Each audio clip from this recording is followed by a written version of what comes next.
tomar muestra de ninguna cosa. Básicamente vamos a tomar esto, ninguna cosa. ¿Listo? Entonces, para cultivos, para ver qué pasa en ninguna cosa, para citología de ninguna cosa, tenemos las funciones. En este caso, no hay mayor inconveniente.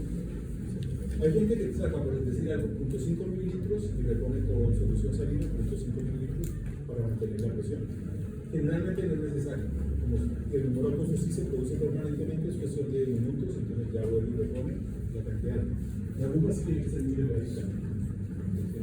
Por ahí una 16, pues tiene que ser una insulina, una delgadita, una 17 o 8.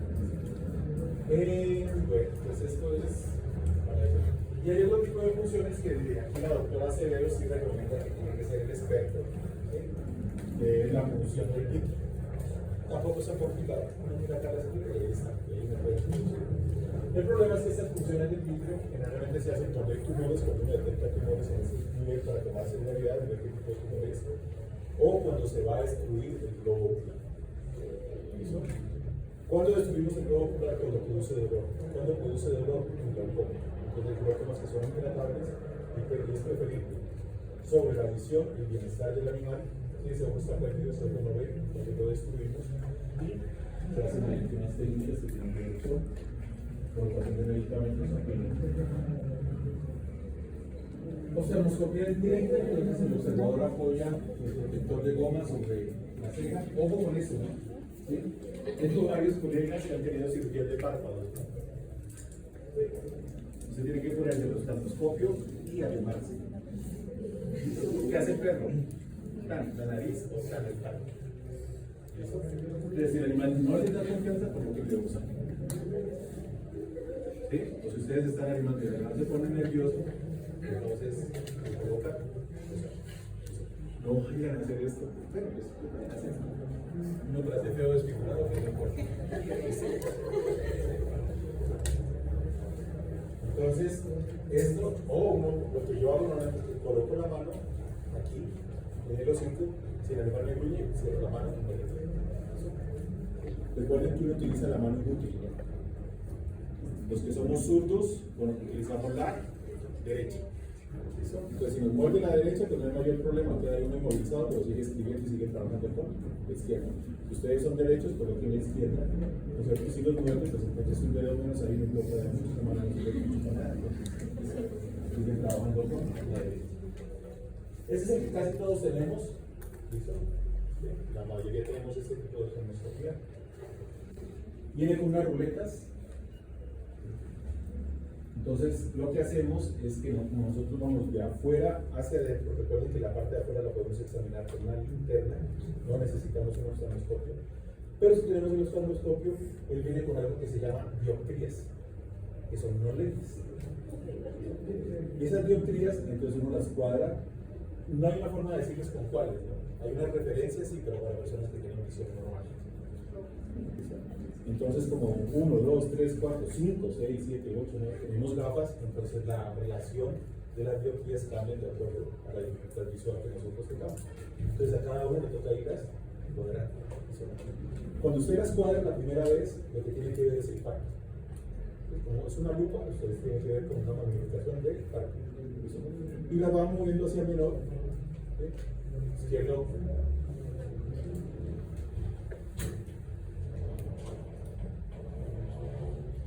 Le voy a decir a Mario.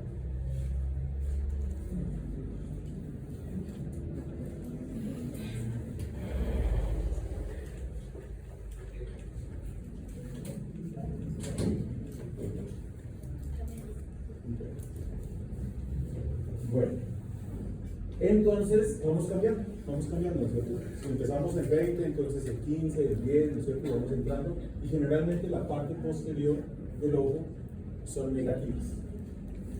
Entonces menos 5, menos 1, menos 2. Y vienen algunos en los picture, vienen en rojo. Son que las positivas están en blanco y las negativas están en rojo. ¿Listo? Entonces, cuando uno llega a las negativas, empieza uno a ver el cristalino y empieza a ver el fondo de ojo. ¿Listo? Pero pues eso, si tenemos la oportunidad, pues hacemos una práctica, una profundización que ellos significan. Entonces, según el modelo, se pueden elegir distintos tipos de ácidos. Eso es bien chévere. Es bien chévere. Entonces, vamos a elegir distintos. Hay uno que es redondo, ¿sí? Y hay unos que son en forma de ventanilla. Y uno lo que hace es correcto, ¿no? Buscando los defectos. Y vienen con luz de cobalto. Esto vienen con una luz azul y vienen con una luz verde. Entonces, ¿se acuerdan que mirábamos, ¿no? Que con la fluoresceína, con la cosa de bengala, no pueden magnificar los defectos con el tipo de luz? Entonces, uno le cambia el tipo de luz y es el barniz. Y le permite ver cuando son muy pequeños y les permite ver con mayor claridad. La media luna, círculo pequeño para pupilas mióticas, círculo grande, que es el más empleado, luz azul para visualizar lesiones con proteína. Viene con cuadrícula, la cuadrícula es importante, ¿no es cierto? Para poder ver, Yo creo que ustedes han dado cuenta que la mayoría no utilizamos historias clínicas de oftalmología. Utilizamos una historia clínica general. Pero cuando ya que se sentó ahí, la guardiana de la puerta. Es que escuché el profe y me distrae.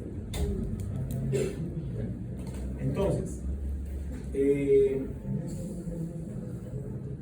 si ustedes se dedican a pequeños animales, ¿sí?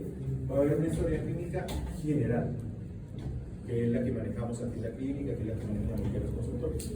Cuando ustedes acaban de evaluar el paciente completamente, entonces pueden sacar su historia clínica por sistema específico, que tiene mucha más información. ¿Listo? Entonces, la cuadrícula nos va a servir para poder identificar en qué parte de los 360 grados de la córnea, ¿no es cierto?, se encuentra la lesión y poderla ubicar. Y la historia clínica de oftalmología pues trae los ojitos, entonces uno coloca ahí en el ojito exactamente donde está la lesión. ¿Listo? Recuerden que ustedes tienen la ventaja hoy de la tecnología, cosa que no tenemos nosotros cuando nos graduamos, que son los celulares. La doctora Acevedo tiene videos de todo. ¿Listo?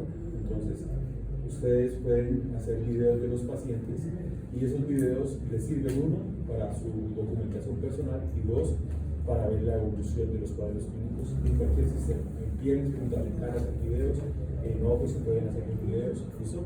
Si ustedes tienen pacientes ortopédicos, pues hagan el video después de que lo operan para que se den cuenta que sí salió caminando y después cuando se le tuerce el clavo, entonces ahí ya llega y el video nosotros lo entregamos bien. ¿Listo? Entonces es una herramienta que nos sirve para defendernos y es una herramienta que nos sirve para hacer el seguimiento a los pacientes, ¿no? Hendidura para realizar cortes luminosos más precisos de la córnea, ¿no? La lámpara de hendidur. Pues ahí está, miren la probabilidad de quedarse sin nariz, ¿no? Con un cigüeño.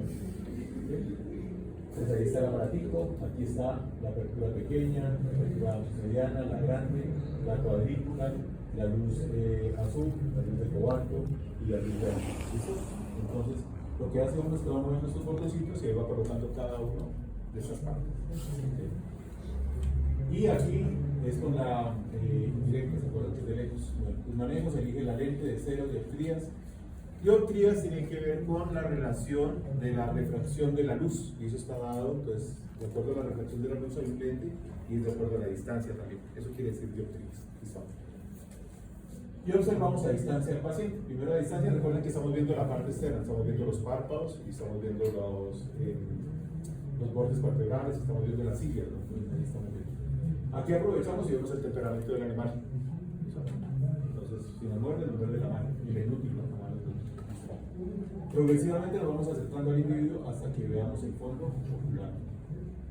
Esto es lo último que vemos, ya hemos hablado de él. Entonces, a continuación, solamente poniendo los lentes, lo que les decía, uno va cuadrando los lentes para ir entrando, para ir aproximando, para poder ver.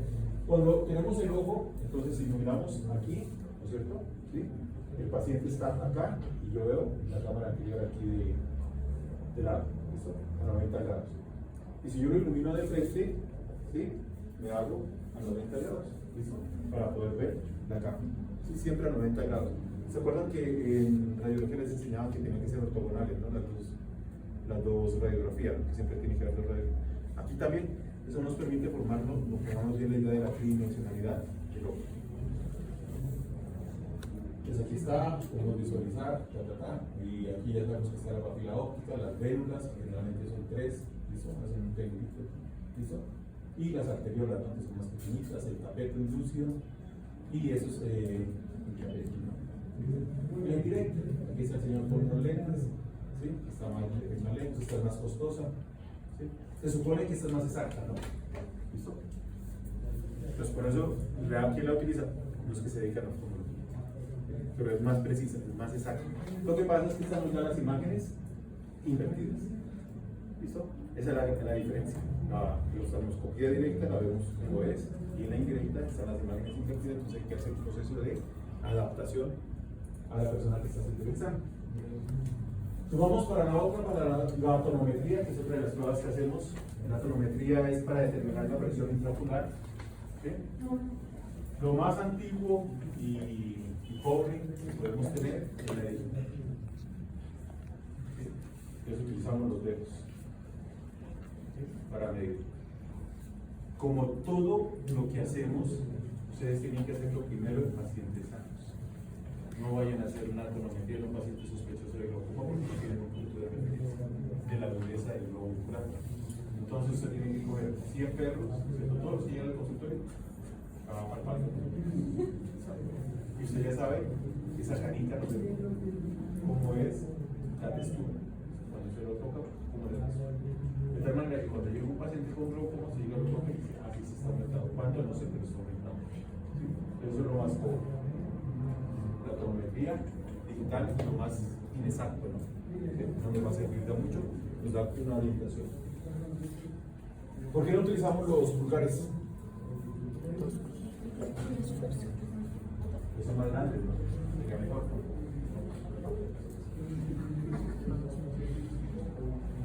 Tiene impulso, ¿no? Son los únicos lo que tienen. Pero no sirve.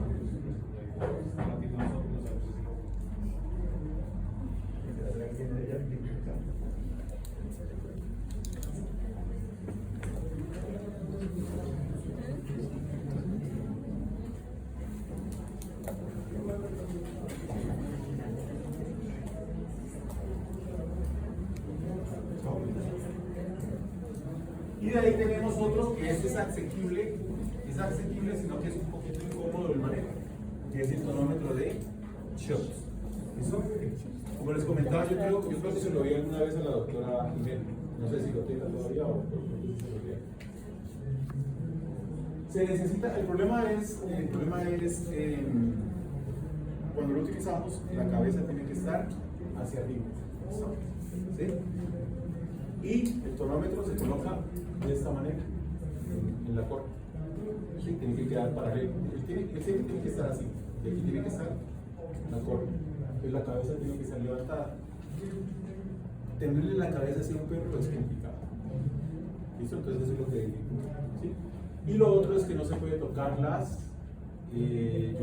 zona de las yugulares porque aquí están las carótidas.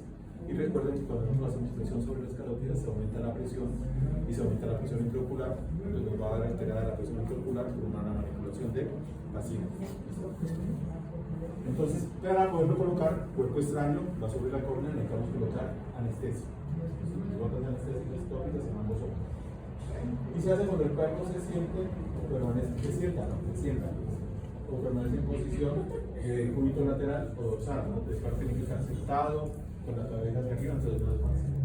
¿Sí? No debe tocarse el área de la arteria yugular, ¿sí? Porque si están las carótidas que va para el cerebro, la sangre, se aumenta la presión intraocular. Los párpados se deben mantener abiertos, la cabeza se levanta hasta que los ojos se encuentran en plano horizontal. Esperemos que pase el colero.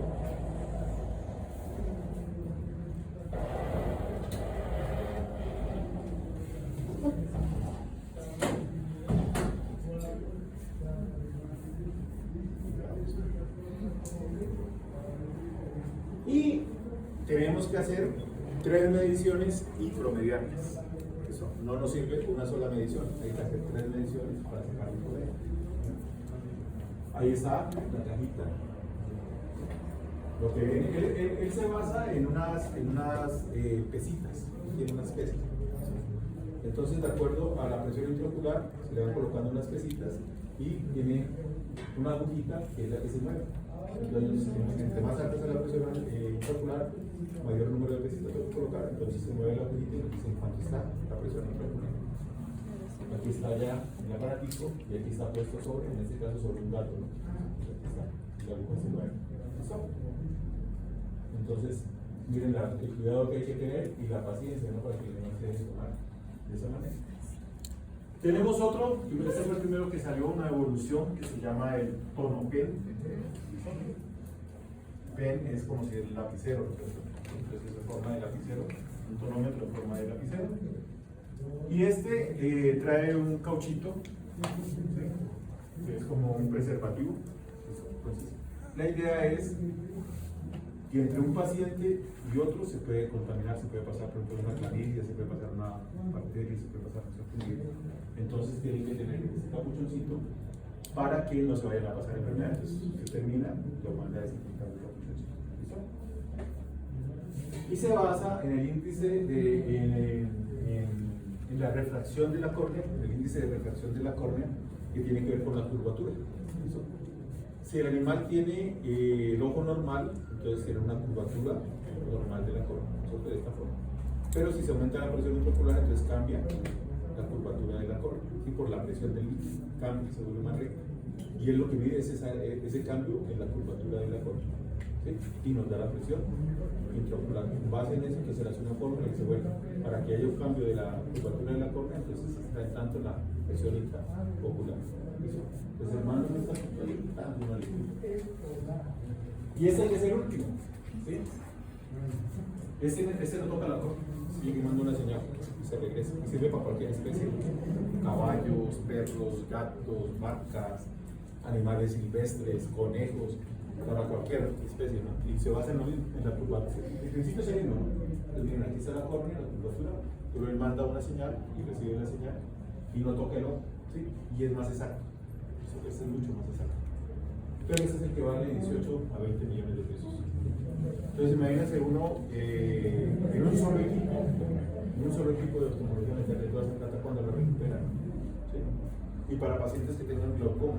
Entonces, ustedes miran la prevalencia de la enfermedad, entonces es bien bajita, entonces se va a demorar años en recuperar eso si usted no es un oftalmólogo, ¿sí?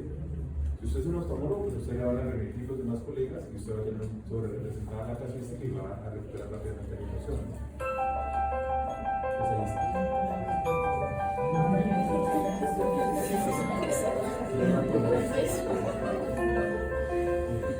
Es más cómodo para el paciente porque no es un cuerpo extraño para él. Y ahí era la información. Mira que sale una luz.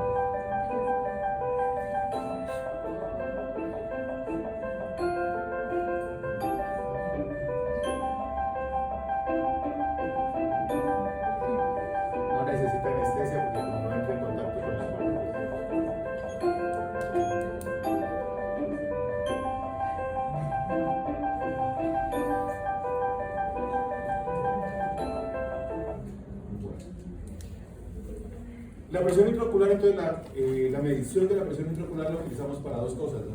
Cuando está aumentada, sospecha de glaucoma, y cuando está disminuida, sospecha de uveitis. ¿Listo? Pues en caso de uveitis se inflama el cuerpo ciliar y se disminuye la producción de humor acuoso y disminuye la presión intraocular. ¿Listo?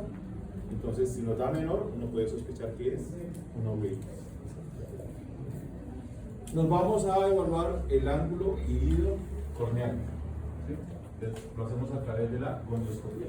El gonioscopio es un lente que se coloca en el ojo y, como es de magnificación, nos permite ver el ángulo ilido corneal. Recuerden que esto es importante si vamos a hacer el tratamiento de un glaucoma. El glaucoma hay que clasificarlo en abierto, cerrado y de ángulo estrecho. Es ni abierto ni cerrado, ese es el de la mitad. Igual se utiliza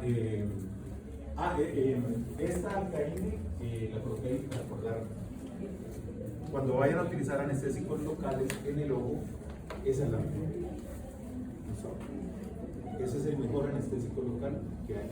Los anestésicos locales generalmente son irritantes para el ojo.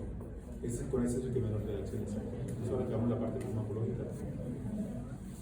Alcaína. El nombre comercial. Entonces aquí tenemos, recuerden que son los canalículos que vemos aquí. ¿Sí? Aquí está el lente puesto.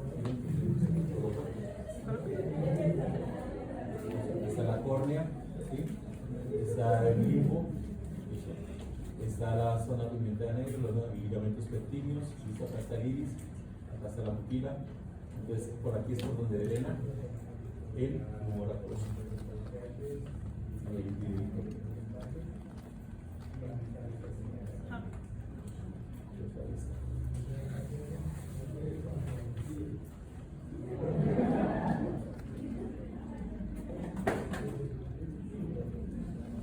Aquí está.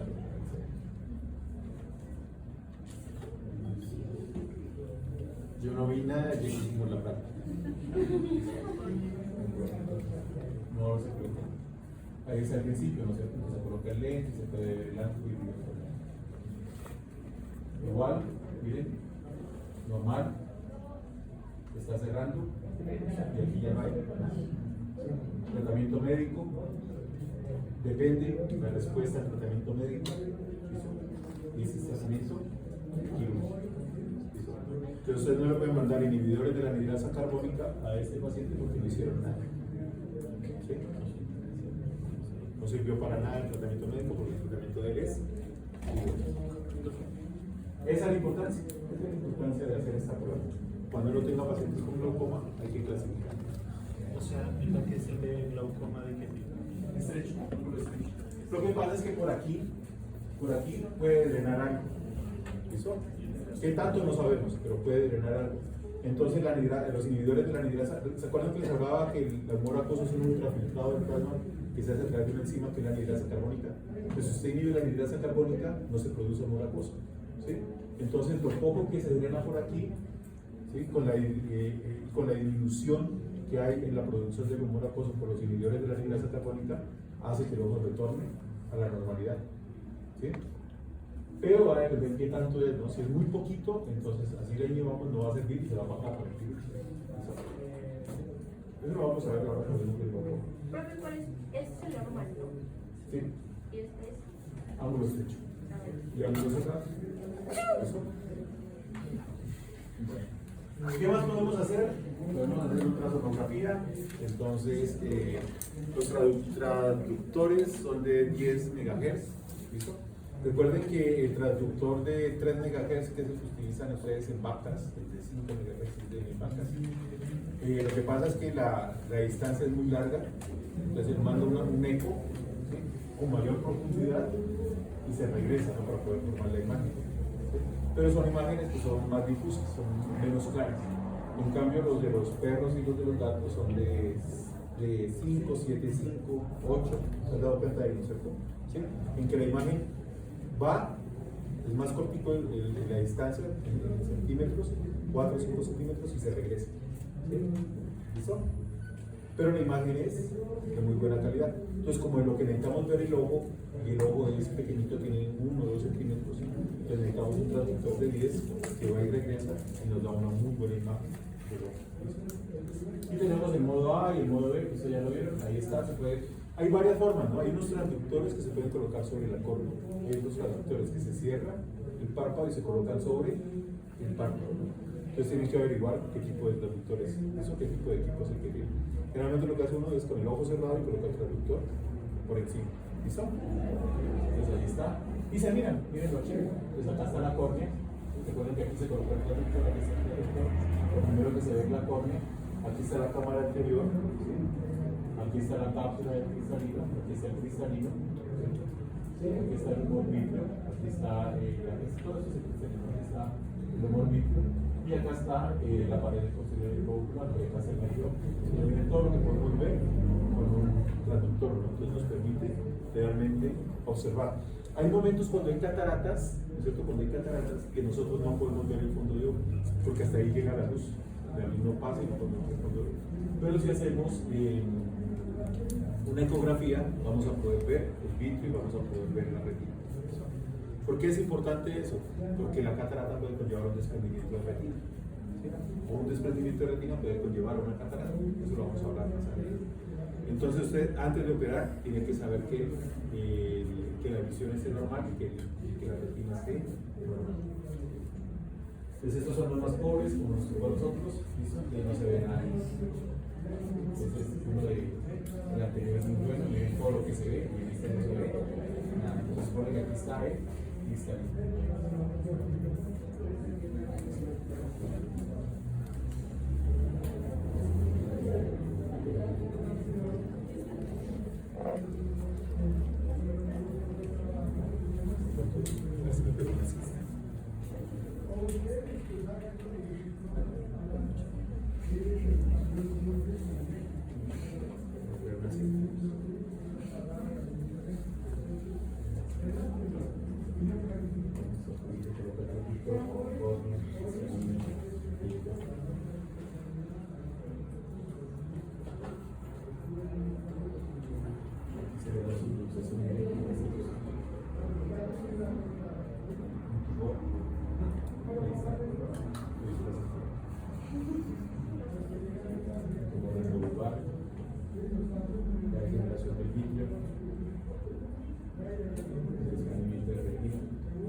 Listo, entonces como se dan cuenta es una ayuda complementaria que nos da muchos diagnósticos. Uno no compra un equipo de un ecógrafo para oftalmología, uno tiene un ecógrafo para la clínica. Entonces ahí lo puede utilizar para oftalmología. Esta parte, electroretinograma, ¿sí? Se recomienda cuando se van a hacer cirugías de catarata. ¿Por qué? ¿Para qué hace uno una cirugía de catarata?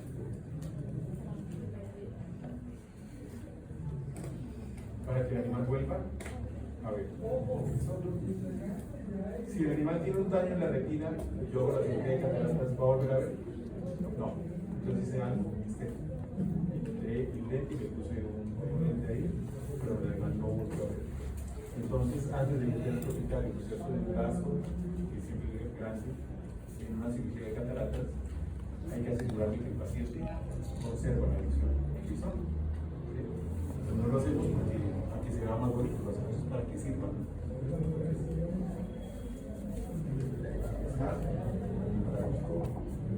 Ahí.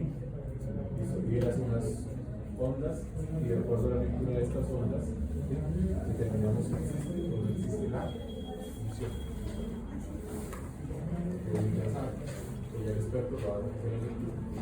Métodos adicionales, pues tenemos la inyección intravítrea, que ya habíamos hablado, que generalmente es para destruir el globo ocular, generalmente para lo único que lo utilizamos. ¿Para qué utilizaríamos una radiografía?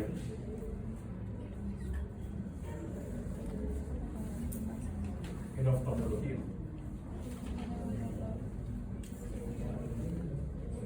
Recuerden que el globo ocular se encuentra en la órbita, ¿sí? Entonces pueden haber fracturas de la órbita y tenemos que determinar si hay fracturas de la órbita. Entonces podemos tener una protrusión ocular y es necesario mandarle a toda una radiografía para ver si el trancazo fue tan duro que se fracturaron los huesos. Entonces es necesario en esos casos. Y algunas que se hacen con medio de contraste son para procedimientos muy especiales, ¿no? Problemas vasculares. Entonces se coloca un medio de contraste, se toma la radiografía y se ve el líquido, el medio de contraste en la radiografía. Más avanzado, pues podemos hacer tomografías axiales computarizadas o podemos hacer resonancia, depende de la plata que tenga el propietario.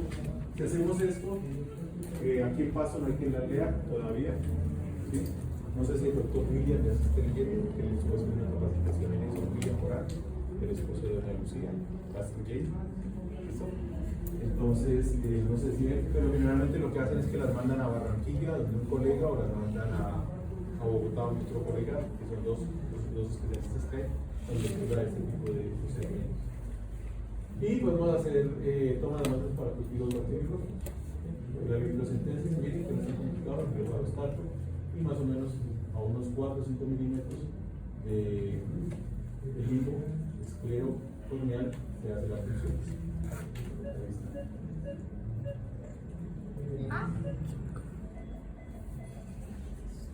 Y ahí se saca el vitrio. Recuerden que el vitrio no se recupera, ¿no? por eso, finalmente.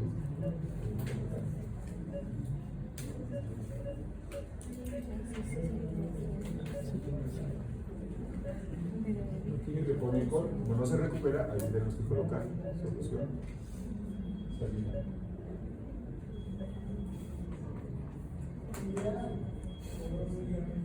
Ahí están las radiografías con medio de contraste, ¿no es cierto? Para ver si hay fístulas, las tomografías,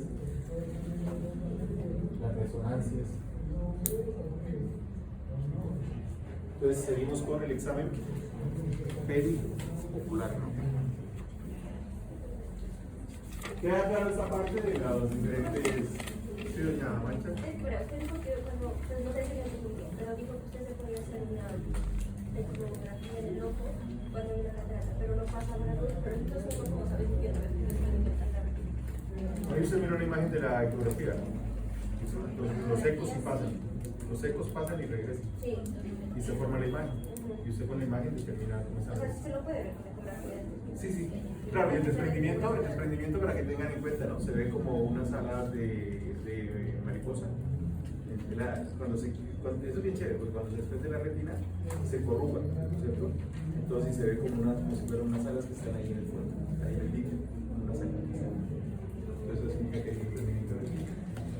Y los oftalmólogos hacen de todo, ¿no? Es decir, si el diagnóstico es temprano, se pueden operar, ¿sí? Y reponer la retina como colocar unos adhesivos y reponer la retina.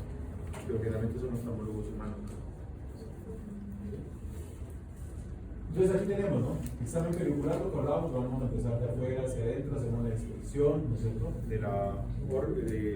Del ojo, iniciamos con la órbita, con el tejido pericular, miramos si hay simetría, entonces miramos un ojo, miramos el otro, ¿no es cierto? Hay razas en que tenemos, de entrada ya tenemos problemas, ¿no? Entonces están un ojo por acá y acá están, ¿no? Parecen vacas. ¿Quiénes? Los pug. ¿Listo? Entonces usted ve un PUC y de entrada ya está enfermo. ¿Sí?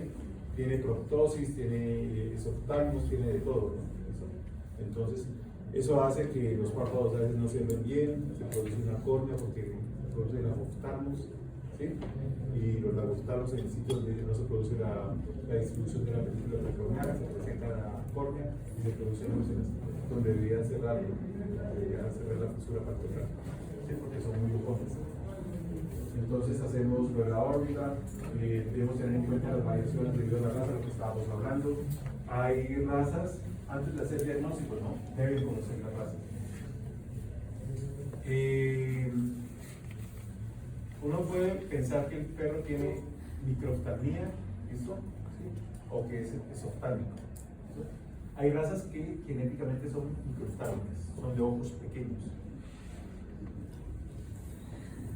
¿Qué pena despertar? En el cumpleaños de Urbano no se ve. Van a pensar que la fiesta estuvo mal.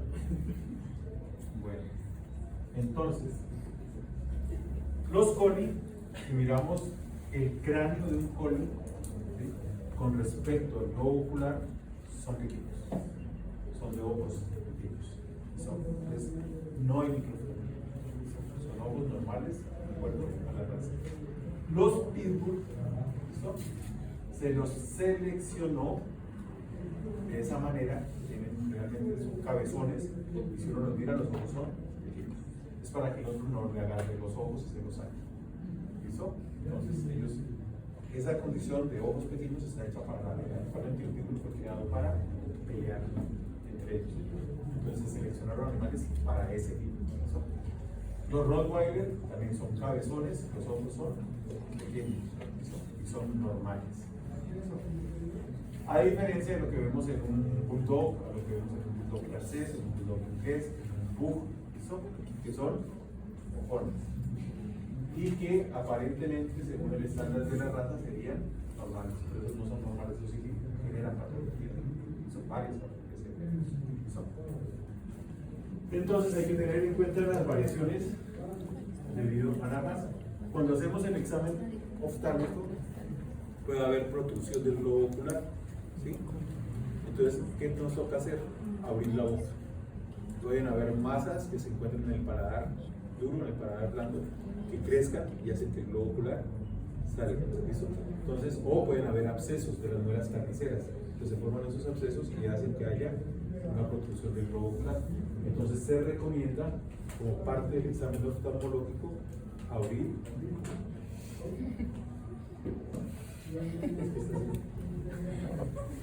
¿Qué se está viendo en el entrepierna? Ah, es el celular, yo me asusté. Es que se lo escribí.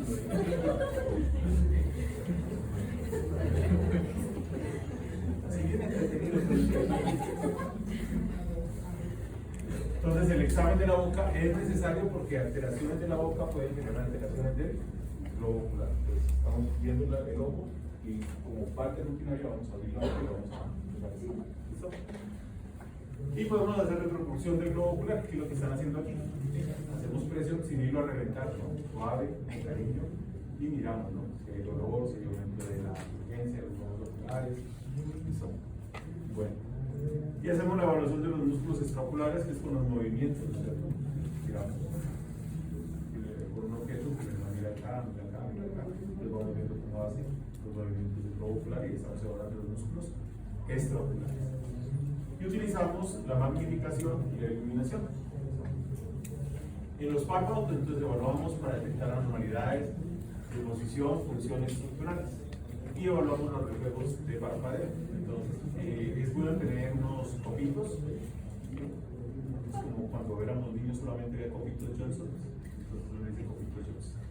Pero hoy en día hay de diferentes marcas, ¿no? Lo que hace uno es coger el copito y toca la córnea. O toca el canto lateral. Y si usted llega, toca el canto lateral y toca el canto lineal, no da cuenta de y lo primero que tiene que hacer, parpadeo. Entonces uno estaba hablando de la porción oftálmica de ligero. Y si tocan la córnea, se va a algo facial. Entonces, tocan la córnea, tocan la porción de los cantos, tocan la cara, el valor facial, se valora todo. Neuro, oftalmología. La unión palpebral, entonces vemos el canto medial, el canto lateral, evaluamos las cilias o pestañas, ¿sí? Recuerden que solamente se ve el perno, el párpado superior, y que las glándulas del meiomio se ven como punticos, que se quita de las cilias del meiomio, que fueran hechos con un compás, entre los puntitos. Evaluamos las glándulas nasales o del meiomio, ¿listo? Evaluación mediante versión manual de los párpados, entonces conjuntivo y membrana niquitante lo vamos a hacer el párpado, entonces recuerden que aquí colocamos, estamos viendo la porción palpebral, y si queremos ver la porción lumbar, utilizamos anestésicos locales y divertimos la porción lumbar. ¿Sí? Coloración de la conjuntiva, evaluación de la superficie palpebral y lumbar del tercer párpado, ¿sí? Anestesia tópica, controlamos. La esclera.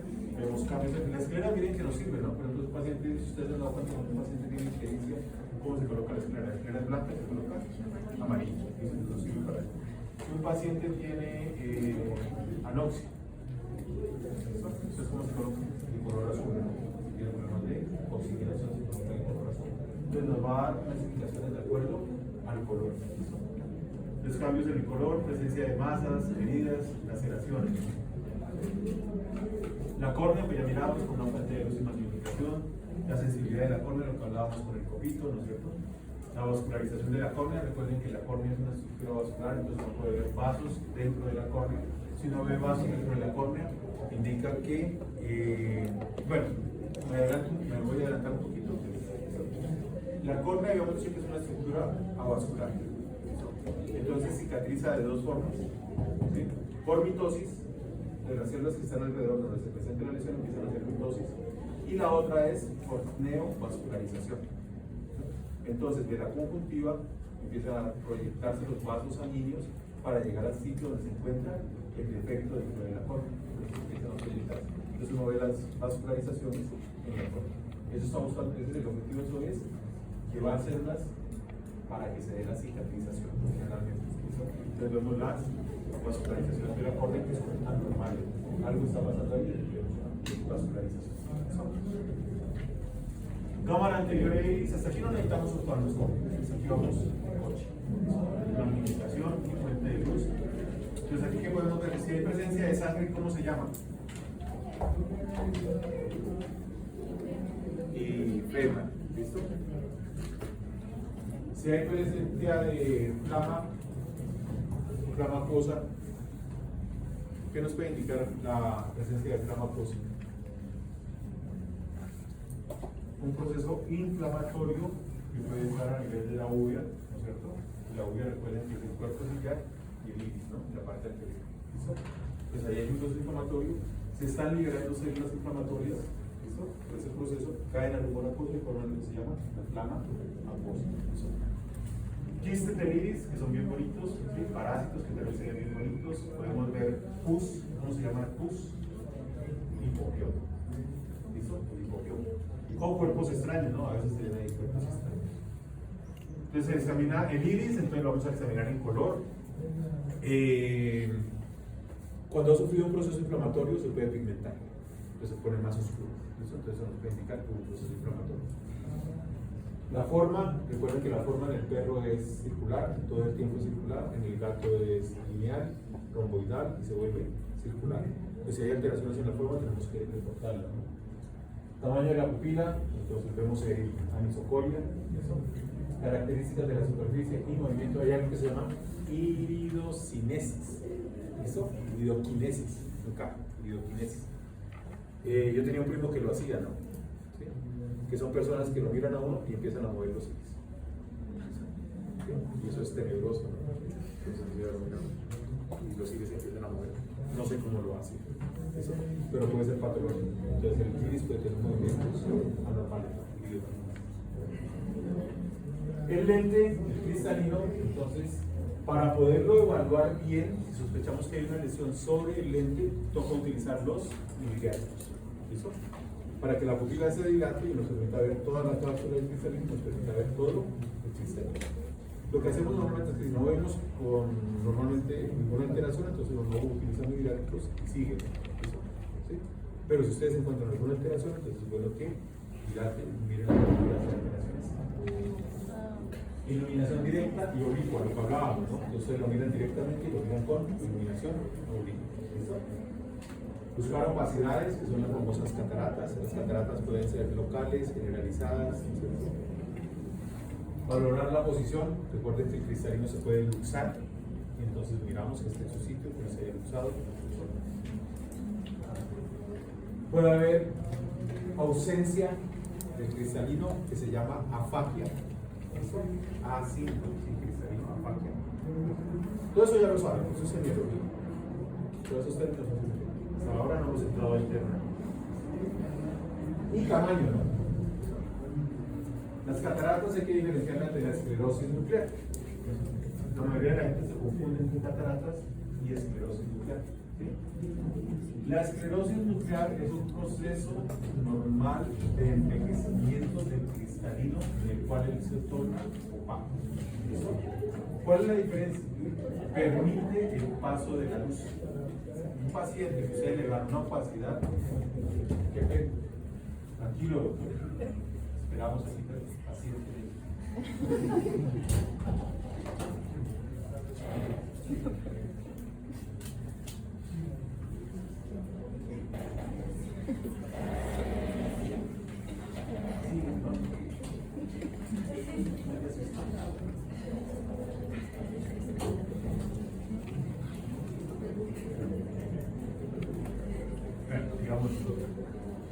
Entonces, la esclerosis, cuando ustedes vean esas opacidades y utilicen el oftalmoscopio y vean el fondo de ojo, ¿no es cierto? Vean el cateto lúcido, vean el cateto nígido, vean la pila óptica, ¿sí? Entonces, eso no es una catarata, eso es una esclerosis nuclear. Y se da por envejecimiento, entonces esos son animales mayores de 10, 11, 12 años, ¿listo? Pero si ustedes utilizan el oftalmoscopio y la luz no pasa y de ahí no ven nada más, eso es una catarata. ¿Listo? Es un diagnóstico diferencial entre catarata y esclerosis bastante simple. Por fuera se ven iguales, ¿no? Usted lo ve y el paciente tiene una opacidad. Cuando usted ve el fondo de ojo, ya sabe que eso es una esclerosis. El vítreo, entonces pasamos, recuerden que estamos con el oftalmoscopio, pasamos al vítreo. ¿Cómo sabemos qué pasamos? No sabemos qué pasamos. ¿Listo? ¿Sí? De entrada usted no sabe que está ahí. ¿Por qué? Porque es un líquido transparente. Y usted no lo ve. Es como el humor acuoso, usted no ve el humor acuoso. Usted ve la distancia entre la córnea y la distancia entre el iris. ¿Sí? Porque lo puede ver desde acá afuera. Pero usted no está viendo el humor acuoso. Es totalmente transparente. El vitrio es igual. Usted no está viendo el vitrio. ¿Eso? Pero si hay una alteración en el vitrio, ¿sí? Una sinquisis centellante, ¿no es cierto? Entonces se ven como estrellitas que están flotando después del cristalino. ¿Y dónde flotan? Pues si está después del cristalino, está en el vitrio. Entonces ya se diagnostica, es una sinquisis centellante. ¿Listo? ¿Sí? O hay una liquefacción del vitrio, usted ya empieza a mirar todo eso, ¿no es cierto? Pero si está normal, usted no lo va a ver. Usted ve el cristalino y de una vez pasa a ver es una P. ¿Listo? Pero si usted en ese momento ve alguna estructura ahí en ese espacio, eso se encuentra en el vitrio. Por eso tiene uno que ser organizado. Ustedes empiezan de afuera hacia adentro para ir descartando qué estructuras se encuentran. Si usted lo hace en solo, usted no sabe dónde, qué parte se encuentra. ¿Listo? Usted lo hace en orden para poder llegar. ¿Sí, doña? No, tiene levantado el. Después no me dicen que la ignoré, que no sé qué. Estoy muy atento a. Entonces ahí podemos ver afinamientos vítricos, dialosis asteroide, hemorragias, sinéresis, que es la liquefacción del vitrio, la sinquisis centellante, ¿sí? Y de diferencia de opacidades del cristalino y del vitrio. Y en el fondo se examina de último. Eso, regla general. El fondo del ojo lo examinamos de último. ¿Por qué? Porque es lo más llamativo. Cuando ustedes ponen el aparatico lo más llamativo es porque el color es precioso. ¿Sí? Y a uno lo traiciona la belleza. Se va a tratar de lo más bonito. ¿Sí? Entonces, qué chicharrón. Entonces, antes de que se trate lo más bonito, vayan desde los párpados hasta que lleguen a puede examinarse sin miriasis. ¿Qué es lo que pasa? Que tiene unas estructuras, yo las puedo ver, yo estoy así, y el ojo está aquí. Yo estoy por el ecuador, y aquí estoy, ¿no es cierto? Esto es lo que yo estoy viendo. Pero recuerden dónde se encuentra la papila óptica. Por debajo, entonces me toca levantar la cabeza y mirar para poder ver la papila óptica. Entonces tengo que ir haciendo estas partes. Hoy, ¿qué voy a hacer? Voy a evaluar cambios en la apariencia, desprendimientos de retina, hipoplasia o displasia sobreretinal, patrones básicos. Especiales, procedimientos diagnósticos especiales, reflejos pupilares a la luz, luz conjuntival, ya le vamos a hablar de sistema nacional de mar, funciones oftálmicas, medición de la presión ocular, dorsografía, y las demás, ¿no? Fotografías,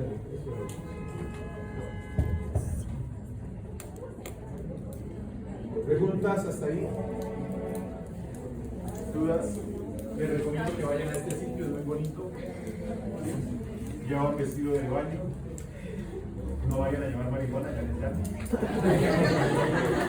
Queda en el nacimiento, por allá por yo nunca me imaginé que en Cali se bañaran en el río Cali.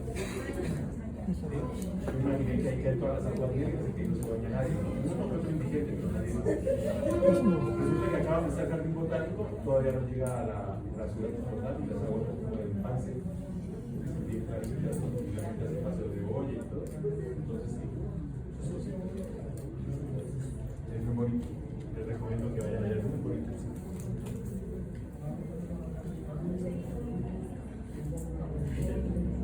Bueno.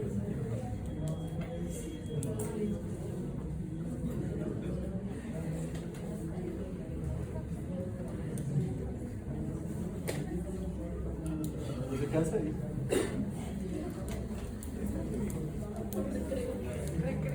Recreo cultural, creo que hemos tenido aquí en la...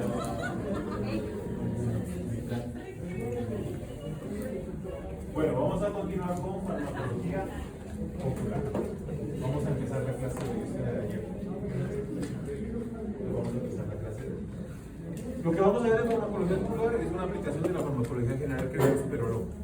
Entonces, es casi que lo mismo. Hay una que otra cosita diferente. ¿Qué vamos a utilizar? Antibióticos, ¿listo? ¿Para qué? Para problemas bacterianos del ojo.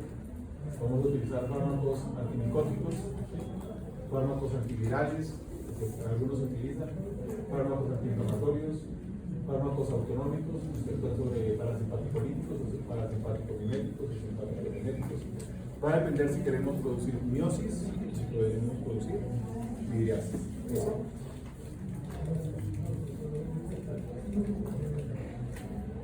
Podemos utilizar inhibidores de la ligrasa carbónica, que ya sabemos para qué los vamos a utilizar, ya hablamos de ellos. Podemos utilizar agentes hiperosmóticos, como es el manitol, anestésicos tópicos. Podemos utilizar lacrimogénicos, eso sí no los vimos, los lacrimogénicos no los vimos. Agentes humectantes, adhesivos oftálmicos y fármacos anticolagenasa. Los fármacos, antes de que se me olvide, ¿no?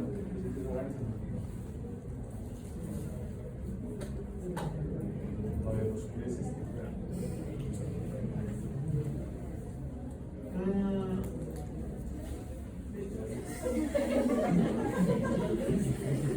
Hice un cambio.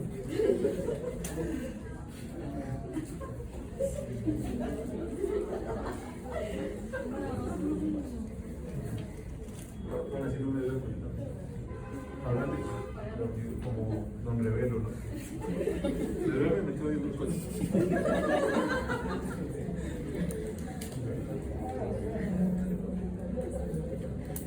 Cuando ustedes recomienden un producto que de pronto no vayan a conseguir los propietarios, como el efectivizante corneal, ¿listo? ¿Sí? Que se utiliza para úlceras corneales, hay algo que es muy simple, ¿no? Que es muy simple y que es, yo creo que es hasta mejor que el efectivizante corneal. ¿Sí? El suero. Y el propietario tiene ahí a su paciente y es sacarle la sangre, sacar el suero y me lo coloca en la nevera y se colocan las cositas. Eso funciona mejor que cualquiera de esos medicamentos que son carísimos. ¿Sí? Y a veces me ha pasado, ¿no? Le preguntan a uno, vea, tráigame del pasto que acá limpiar estos utensilios. Y no digo nada. Entonces para mí a mí no me pagan. Le pregunto su producto. Así se habituña. Hay gente mala en este mundo.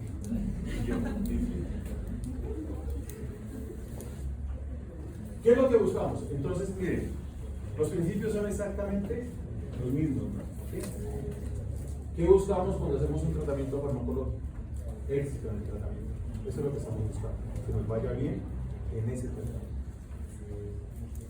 Para que nos vaya bien en el tratamiento, lo que vemos en fármaco, ¿no? ¿Qué es lo primero que yo tengo que tener? Un diagnóstico correcto. Pues para que me vaya bien, yo tengo que tener un diagnóstico.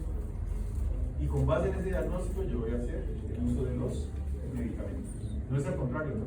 Mandémosle esto a ver qué funciona, ¿sí? Sin haber tenido un diagnóstico. Y anexo a eso, el conocimiento farmacológico. Lo que estoy mandando, ¿para qué sirve?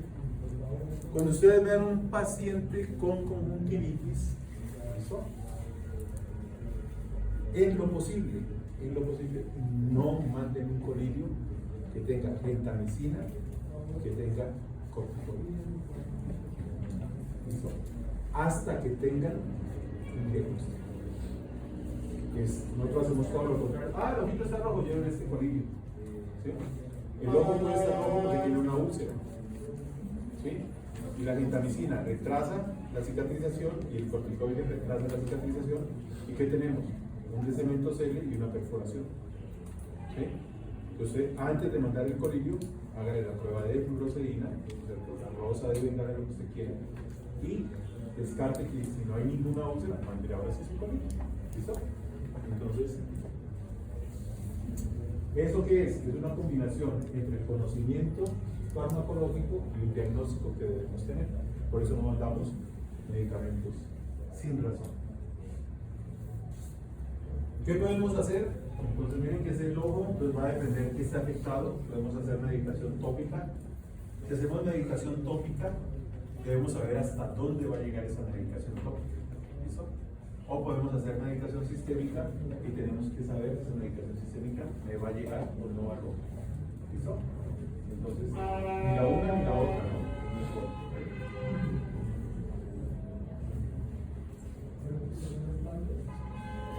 Ya está cayendo.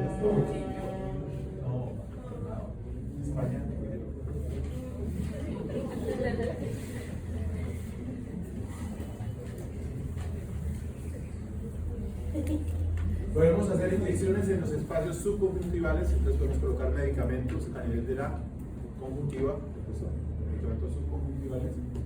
Ya miramos, podemos colocar medicamentos intraoculares, ¿no? Ya sea en la cámara anterior o ya sea en la cámara de vítreo. Y esta parte, que es la parte de la adhesión por parte de los propietarios. Muchas veces el éxito de una terapia depende de qué tanto se adhiere el propietario a la terapia. Nosotros a veces no lo hacemos, ¿no? Nosotros nos dicen hay que tomar la pastilla cada 6 horas. Y no, me la tomé a las 6 horas, ya que me tomo 2 ahorita. ¿Sí?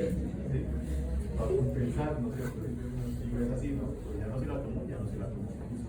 Y recuerden que si es un antibiótico, va a depender. ¿De qué depende?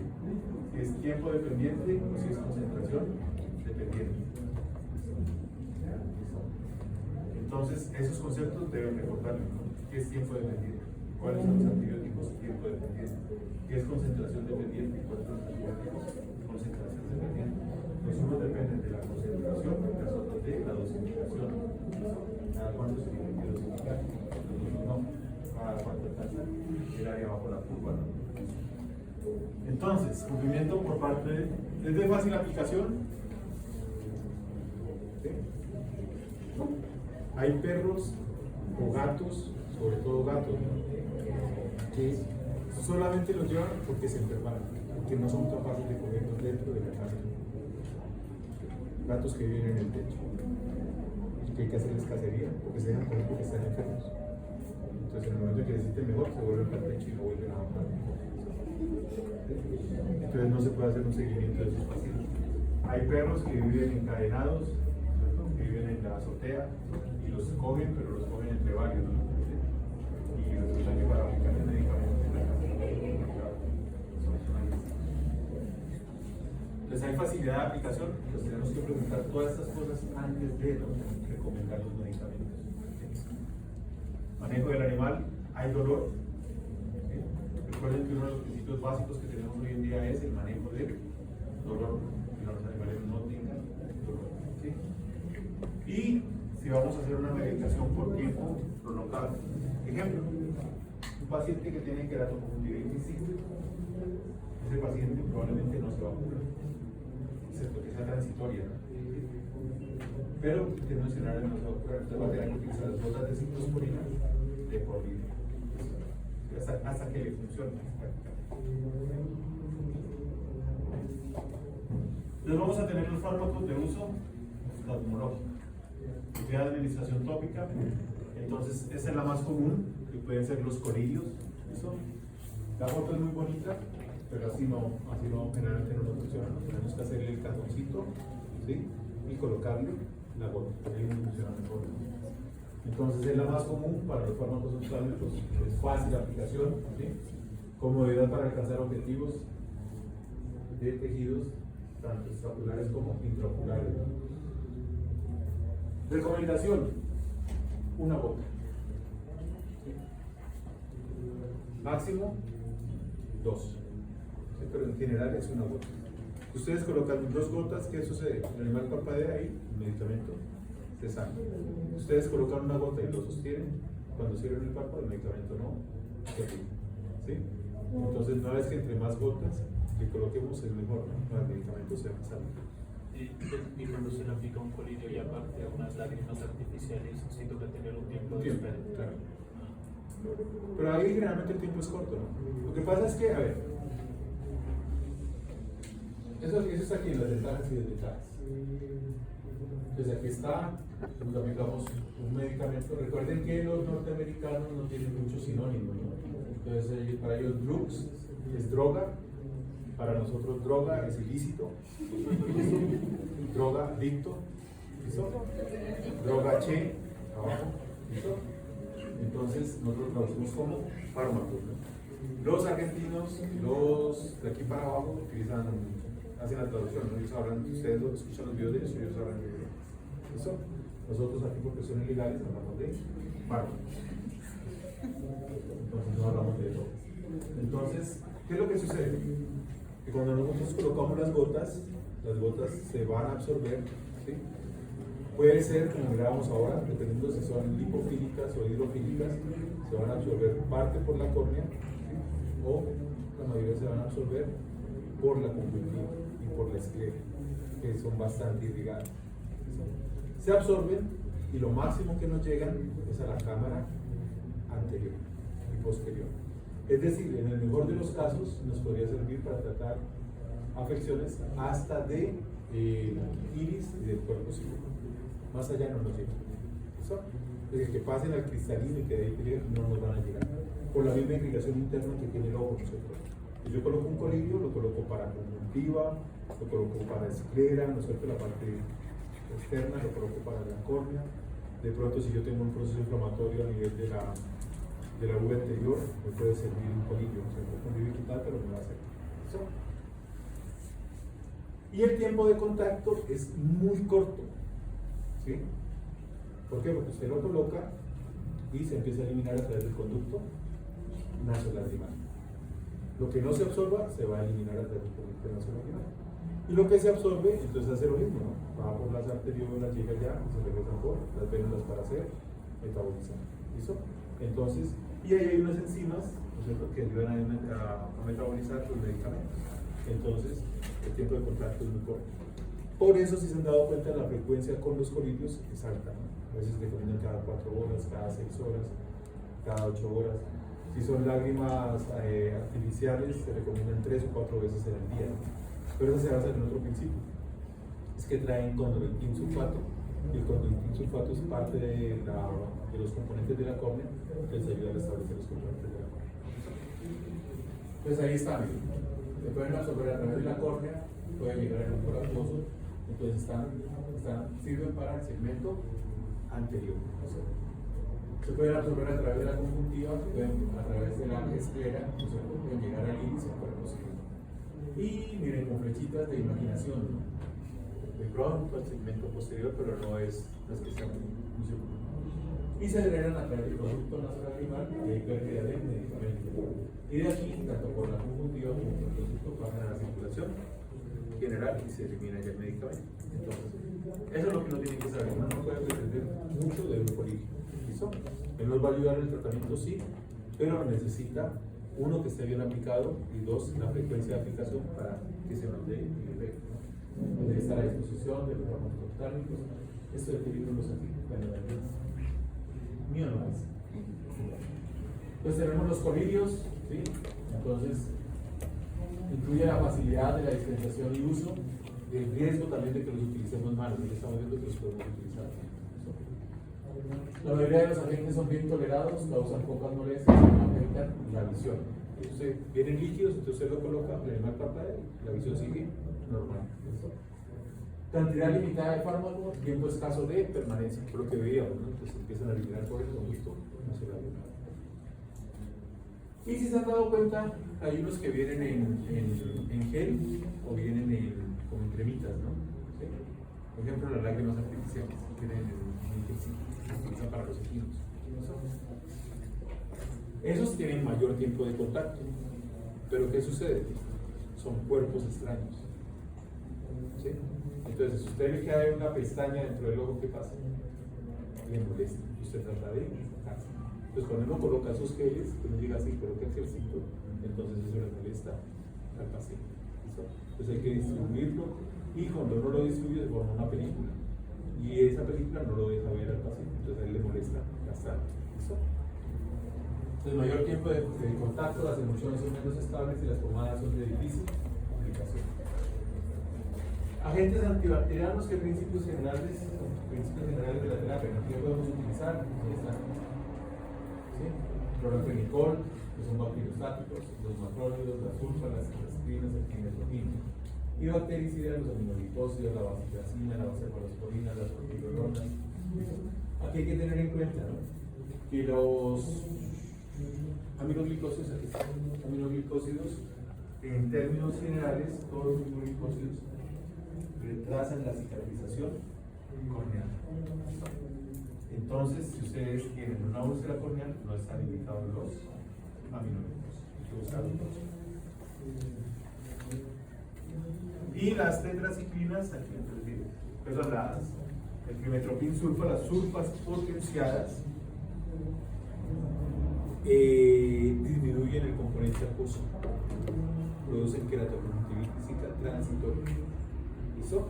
Mientras estén utilizando esos cosas, por eso mencionábamos, ¿no?, que la queratoconjuntivitis puede ser de por vida, el paciente necesita la ciclosporina, o si es por medicamentos, va a ser transitoria, suspendemos el medicamento y se recupera la producción lagrimal. Entonces, vamos a tener igual, ¿no?, como mirábamos en los antibióticos, unos de primera línea, otros de segunda línea, ¿no? ¿Sí? ¿Cuáles utilizamos de primera línea, cuáles de segunda línea? Y de tercera línea, ¿no? Entonces, de primera clase, para la conjuntivitis bacteriana, si las simples, los gram positivos, utilizamos generalmente combinaciones simples de gentamicina y cloramfenicol. Recuerden que esos vienen gentamicina, cloramfenicol y dexametasona. Por ejemplo, aquí miren, en una úlcera serían contraindicados, ¿sí?, a pesar de que aquí dicen que puede ser de primera clase. De segunda clase, enfermedades del segmento anterior, podrían ser tetraciclinas. Y de tercera clase, úlcera colitis corneal, neocarditis, podemos utilizar trova. Ahí están los antifúngicos que podemos utilizar. Las úlceras micóticas generalmente se presentan, no son muy frecuentes, se pueden presentar en perros de cacería, ¿sí?, cuando los perros de cacería están corriendo a través del campo persiguiendo una presa, con el pasto o con los vegetales que se encuentran, o con los árboles, con las ramas de los árboles, con las hojas, se pueden raspar la córnea, ¿sí?, se presenta una laceración, en esa laceración, como ellos se raspan con vegetales, en los vegetales pueden haber hongos, y esos hongos pueden ser ahí donde se hizo la herida de la córnea. Eso es como lo más frecuente para las micóticas en los perros, ¿no? Entonces tenemos una serie de medicamentos que podemos utilizar. La anfotericina ya vemos que es buena, pero es muy complicado de utilizar. Recuerden que para utilizar anfotericina B, el paciente tiene que estar hospitalizado. ¿Eso? Entonces no es muy buena opción. ¿Es la mejor? Sí, pero no es muy buena opción. Podemos utilizar tópica, ¿no es cierto?, complicaciones de toxicidad corneal y limitar la penetración de la córnea. Podemos utilizar natamicina, ketoconazol, miconazol, fluconazol, itraconazol, poriconazol, cascopuntina. Entonces esos son espectros buenos, y son complicaciones mínimas de detectar, y hay unas que tienen mejor poder que otras. Aquí hay un reporte de caso que me pareció bastante interesante.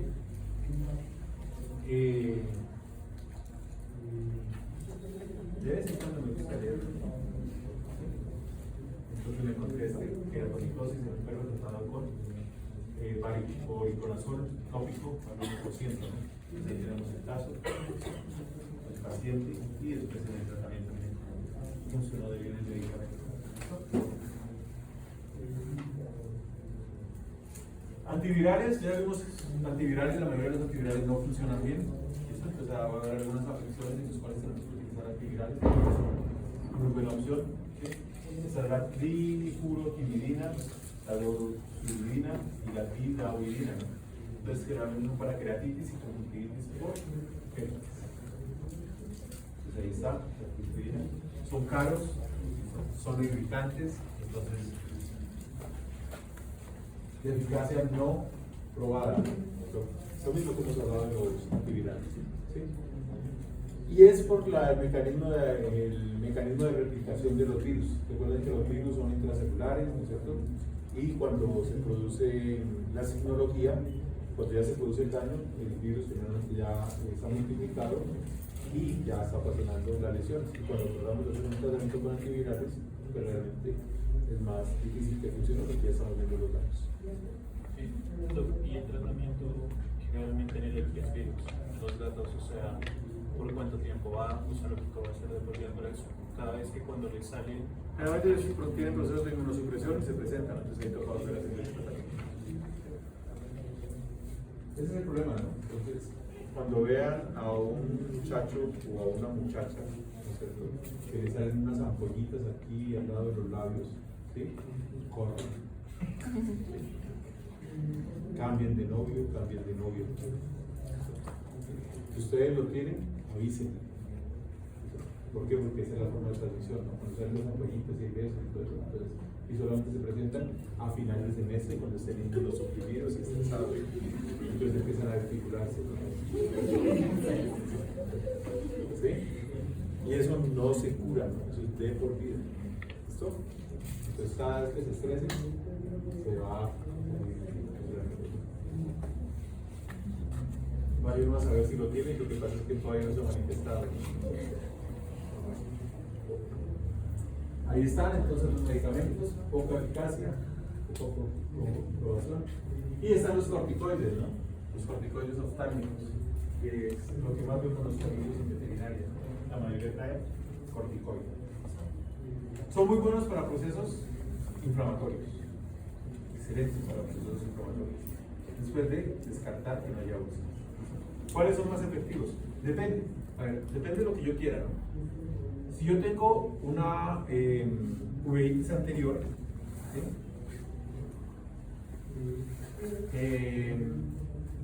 El proceso inflamatorio,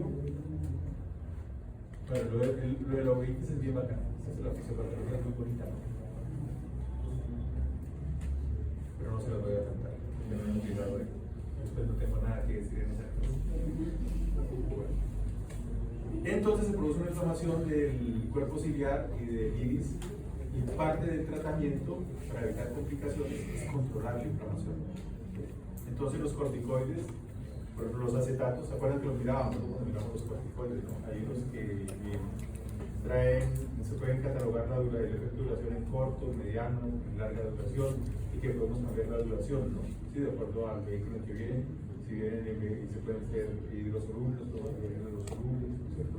Los fosfatos de hexaminazonas que pueden afectar intravenosos, que son hidrosolubles, o podemos tener acetonidas o acetatos que los vuelven liposolubles, entonces ya nos afecta por bien intravenoso. ¿Se acuerdan de todo eso?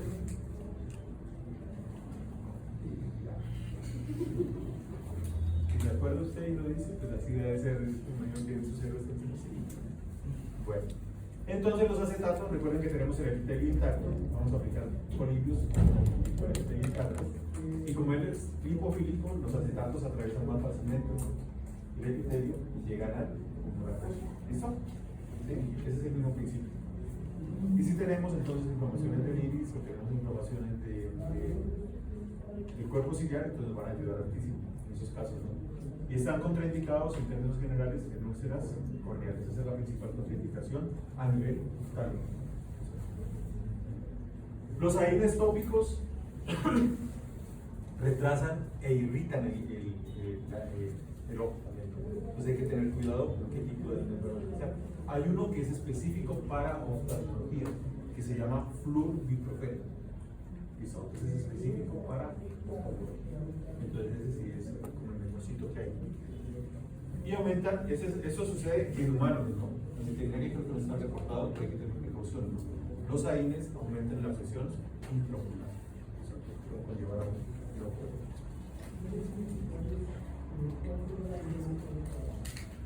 Ahí está entonces el clorfenac, las concentraciones, el diclofenac, el que hablábamos, que es el específico para uso oftalmológico, el flurbiprofeno, ¿sí? O sea, el ketorolac, el levafenac, y formulaciones tópicas de indometacina. Ahí están los tópicos, para que los conozcan. Bueno. Ya creamos el grupo en el COES, ¿sí? Ya se matricularon. En Sapiens, recuerden que las notas se publican ahora en Sapiens, ¿no? Entonces, el que no, de verdad, ahí tengo el listado ya. Bueno, no ya me son 48, ¿no? Los que están inscritos en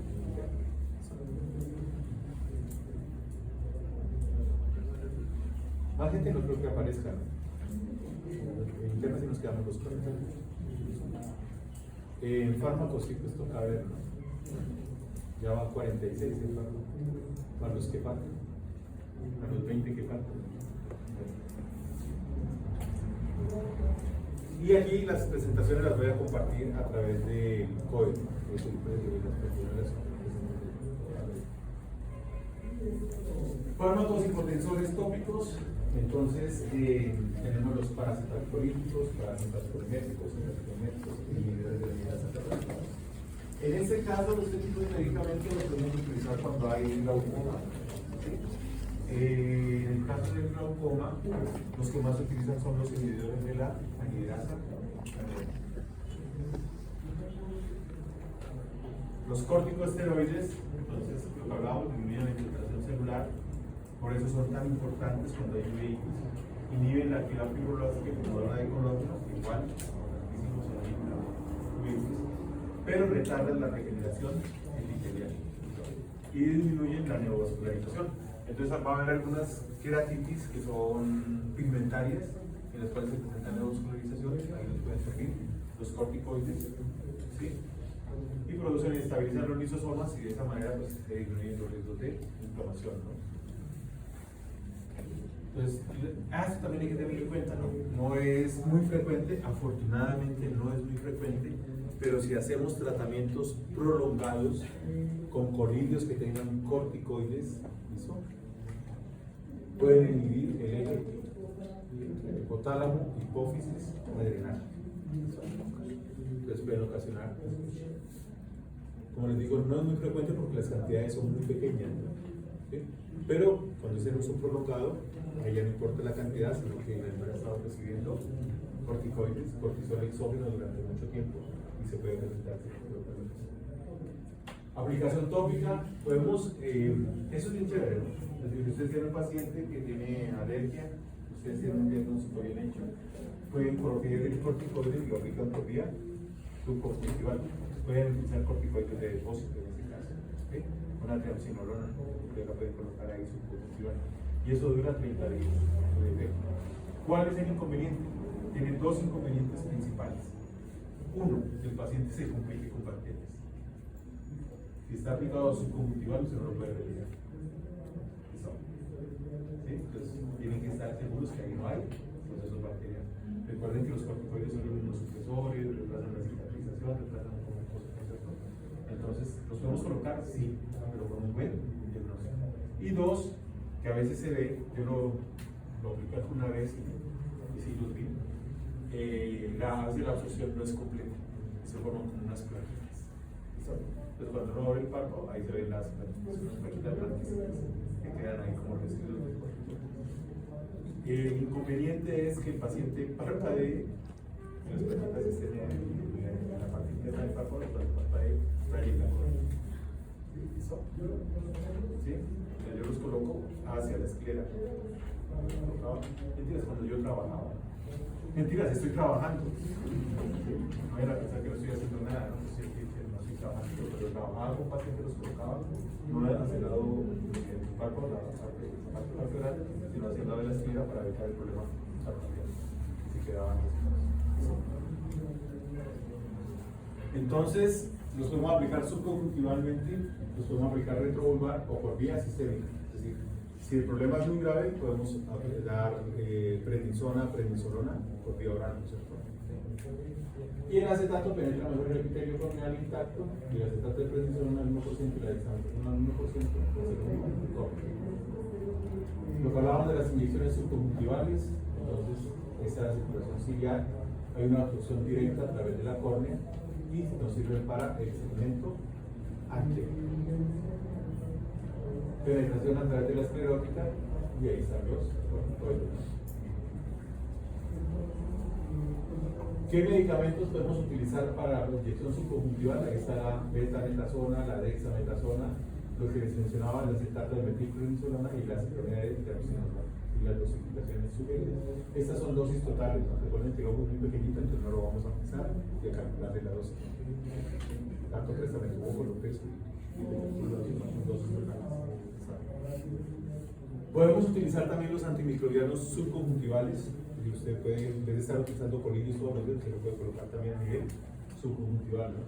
Como tratamiento coadyuvante, ¿no? Ahí está la vitamicina, la penicilina, la ciclosporina, pero pueden ocasionar irritación y felicidad. Sobre los vasos de felicidad. Y los antiinflamatorios, las inflamaciones progresivas del segmento anterior, prednisona, dexametasona y los indicadas y medicación sistémica, aquí está el inconveniente, ¿sí? Cuando hacemos aplicaciones sistémicas de estos medicamentos, vamos a tener en cuenta la barrera hematopoética. Entonces, de lo que nosotros aplicamos, ¿qué porcentaje va a atravesar la barrera hematopoética y va a llegar al sitio donde queremos que actúe? Pues ahí está, estos son los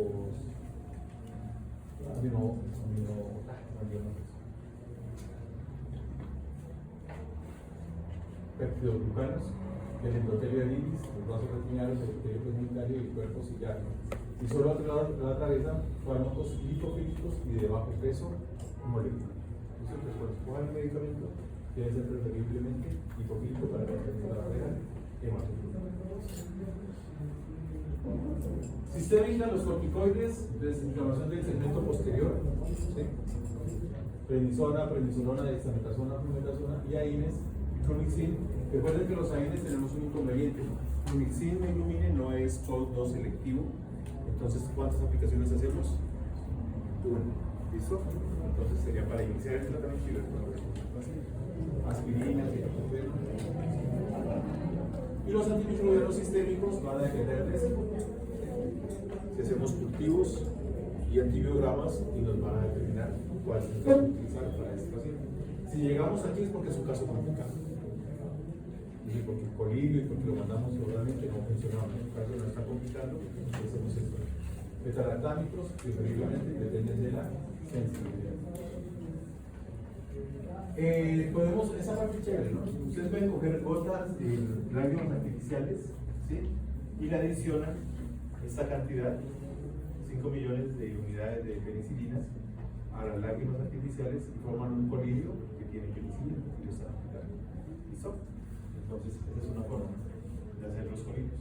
La ampicilina nos puede servir para estreptococos, algunos gram negativos, carbenicilamina, buena contra pseudomonas originosa. La mayoría de los colirios que tenemos, la mayoría de los medicamentos que se acuerdan por fármaco, no funcionan contra pseudomonas, ¿no? Entonces hay que tener en cuenta la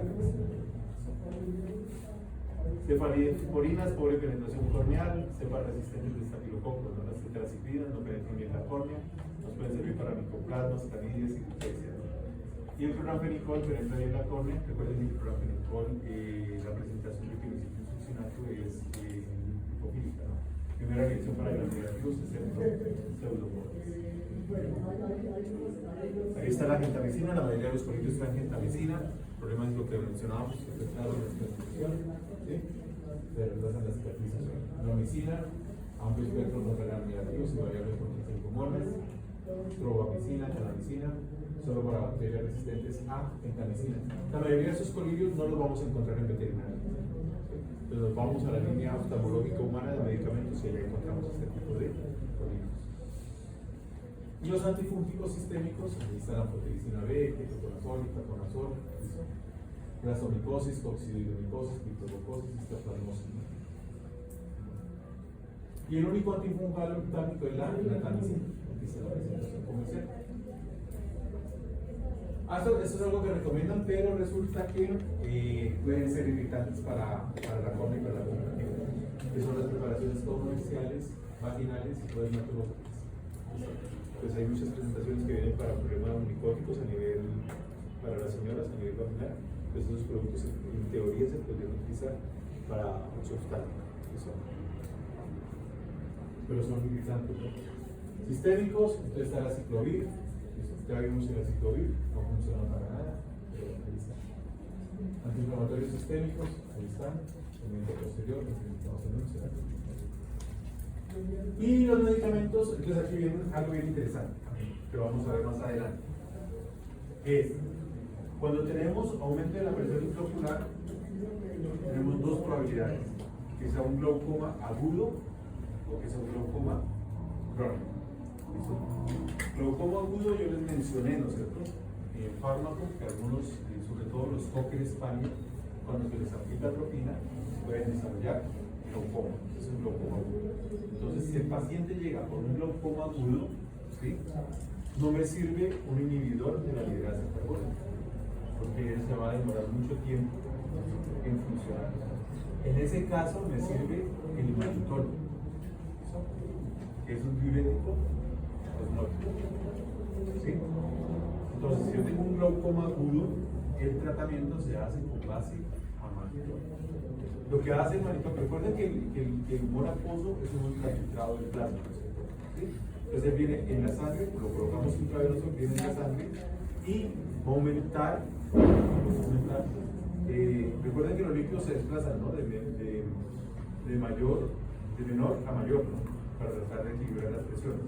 Entonces, como él es hiperosmótico, entonces aumenta la osmolaridad del plasma y el humor acuoso empieza, dice, bueno, acá está más la osmolaridad, aquí está menos, vamos a pasar líquidos para acá para bajar la osmolaridad de acá y mantenerla equilibrada. El organismo siempre busca el equilibrio, ¿sí? Entonces, colocamos el manitol y él empieza a sacar el humor acuoso que lleva nuevamente el plasma para equilibrar la osmolaridad. Ese es el mecanismo de acción. Entonces se trata de, por eso se llaman los diuréticos osmóticos. Entonces cuando llega al riñón, se elimina y arrastra el agua. Entonces eso es lo que está haciendo a nivel del ojo también. El humor acuoso tiene menos osmolaridad, el plasma se aumentó la osmolaridad y lo pasa, ese humor acuoso que está debajo lo pasa al plasma. Y de esa manera baja la presión intraocular. No sirve para el crónico. Miren, el manitol sirve para el agudo, pero no sirve para el crónico. ¿Por qué? Porque nosotros no podemos estar todos los días inyectándole manitol a un paciente. ¿Sí? No es un medicamento para el largo plazo. Es única y exclusivamente para el glaucoma agudo. Mientras que los inhibidores de la anhidrasa carbónica, como mirábamos, entonces se inhibe la enzima y no se produce el humor acuoso. Y si hay drenaje, ¿no es cierto? Si está abierto el ángulo ilidocorneal, se va a eliminar el humor acuoso, ¿sí? Se disminuye la producción, entonces baja la presión intraocular. Eso. Entonces, ¿queda claro? Manitol y glicerina por ósmosis, glaucoma agudo, inhibidores de la anhidrasa carbónica, glaucoma crónico. Cada uno pide por qué no lo utilizamos el uno o el otro en las diferentes formas. Y aquí vienen los mediáticos, los psicómetros. Parasimpaticolíticos que ya la conocemos, ¿no? ¿Cuál? La adrenalina. Entonces la adrenalina nos puede servir, bueno, a ver les explico, ¿qué la podemos utilizar? Perdón, la atropina. La podemos utilizar en casos de uveitis anterior. En uveitis anterior hay hipnosis y lo que nosotros vemos es una disminución de la pupila, pero esa disminución de la pupila se da por contracción del músculo. ¿Listo? ¿Sí? Y cuando un músculo está contraído, es como si tuviéramos un canal. ¿Qué produce el canal? ¿Listo? Entonces, para disminuir el dolor que se produce por la contracción de ese músculo, ¿qué hacemos? Lo relajamos. Es que podemos utilizar colillos abajo de ti. ¿Tienes que dar claro? Entonces, en uveitis tenemos miosis. ¿Listo? Y la miosis hay que controlarla porque es lo que le está pasando altísimo dolor al paciente. Si fuera una persona, la persona dice, me duele la cabeza. Tengo un dolor de cabeza que no me lo aguanto. Entonces se estresa, el animal no se estresa. Pero la expresión del pie o se deprime o se pone agresivo. Le van a sacar la cabeza y se muere. Y era un animal que nunca murió. Eso es porque tiene dolor. Entonces hay que controlarlo. Y el otro que utilizamos, que ya lo miramos, que es la tropicamida, que lo utilizamos para el examen de fondo de ojo. ¿Por qué razón? Hace lo mismo que la atropina, ¿no es cierto? Produce la dilatación la dilatación del iris. Pero el efecto es más corto. ¿Sí?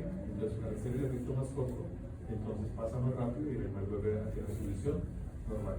Recuerden que la pupila tiene una función, ¿no? Que es regular la cantidad de luz que ingresa dentro del ojo.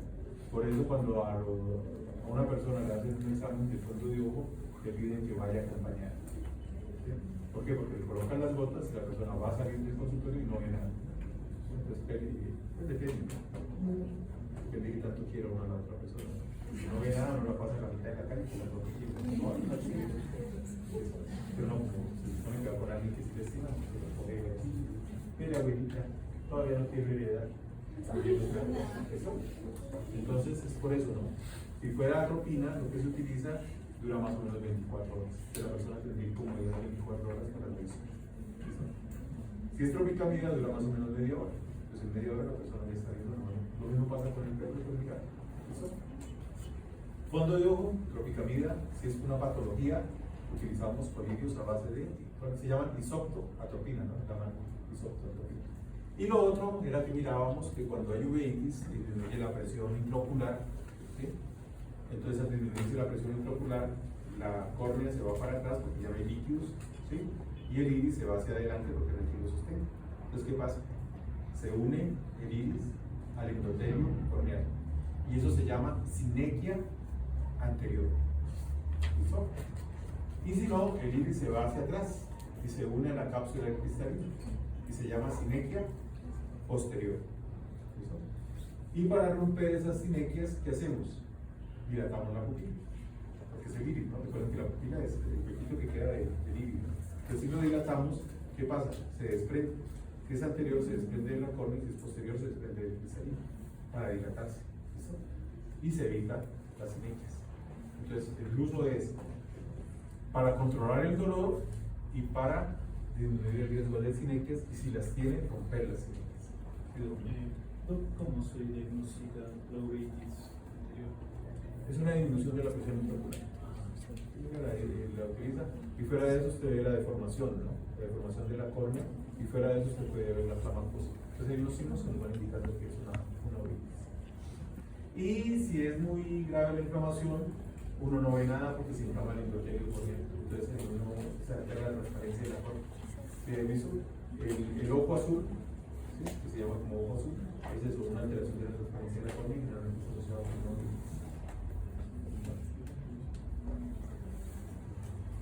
Y los simpático-miméticos, que son de acción directa, ¿no? Ahí está la adrenalina, ¿listo? Que nos sirve, la adrenalina y sus amiguitos, ¿no? La feniletina, todo eso. Que nos sirve cuando necesitamos aplicarla en un ojo que tiene glaucoma. ¿Por qué? Porque no podemos aplicarle, eso es otra cosa, ¿no?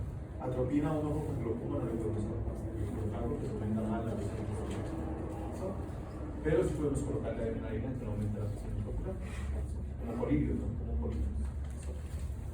Bueno.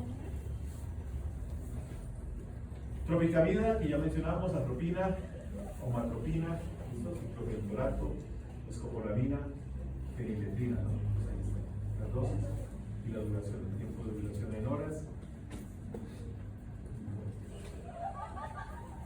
Ahí está la isoptoatropina, los diferentes nombres, ¿no? Diría así que la tropicamida. Y ahora vamos a la parte de los anestésicos locales. ¿Listo? Los anestésicos locales ya vimos que son necesarios dentro del examen normal oftalmológico. Entonces los vamos a tener que utilizar. Pero hay unos que son mejores que otros. ¿Sí? En general retrasan la cicatrización corneal, pero como es una sola aplicación para poder manipular el ojo, no le damos mucho. Está la proparacaína, la tetracaína y la oxidurocaraína.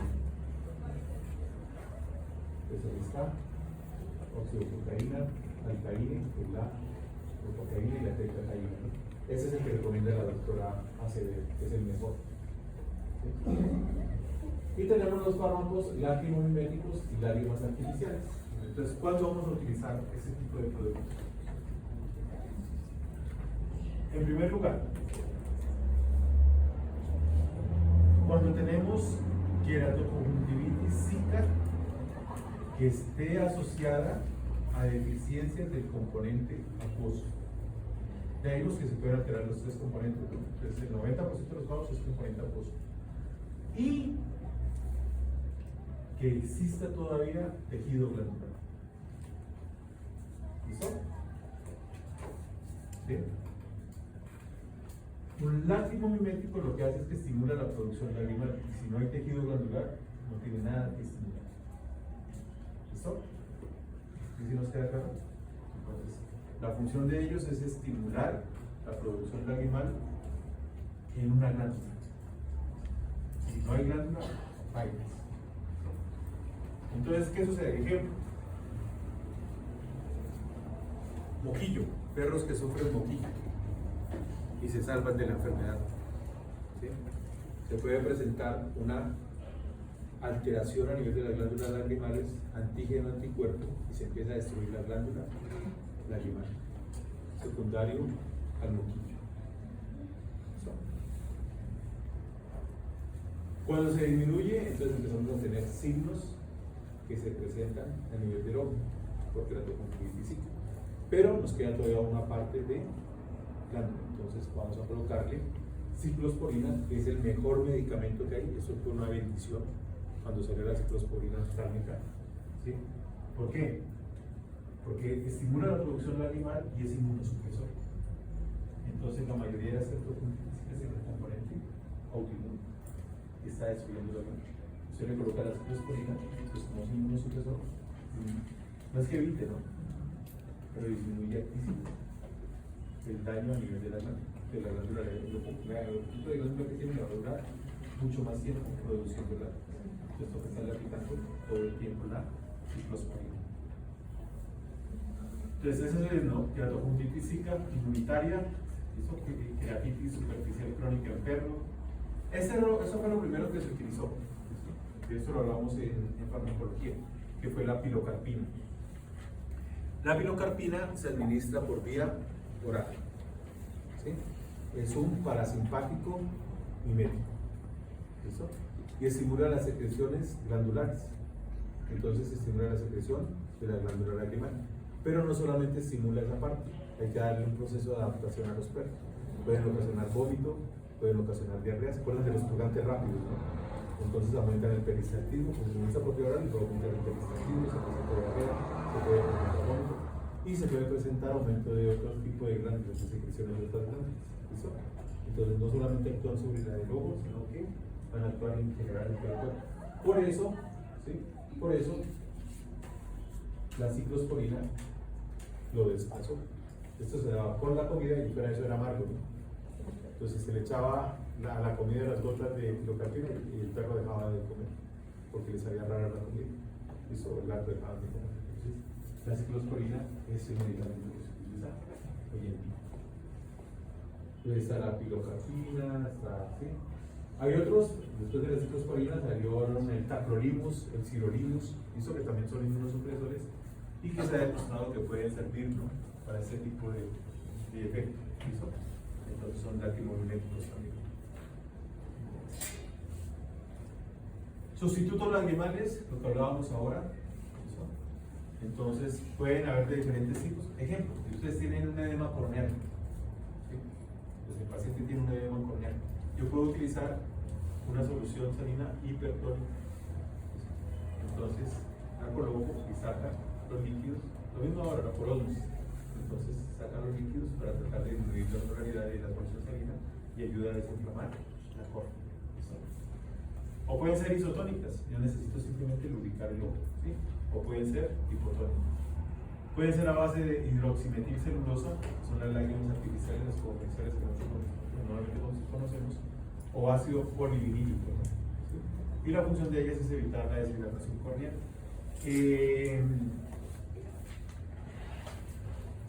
En los procedimientos quirúrgicos, en los cuales utilizamos ketamina, por ejemplo, podemos utilizar estas lágrimas artificiales, ¿no? Que estamos colocando al paciente para que haya lubricación. Pueden ser un coadyuvante cuando tienen keratoconjuntivitis física. ¿El problema cuál es? La frecuencia de aplicación. Hay que aplicarlo cada 3 o 4 horas. Entonces no hay un propietario que se adhiera a ese tipo de tratamiento. No vamos a conseguir un propietario que cada 4 horas esté en la casa, salga del trabajo y cree que le echen una gotita al ojo del perro, ¿no? Entonces eso no es bien difícil, ¿no? Por eso utilizamos los lacrimogénicos, que es una vez al día y listo. Está el ácido hialurónico y lo que se busca es estabilización de la película. Listo, seguimos. Y son 3 horas. No llevamos ni 2.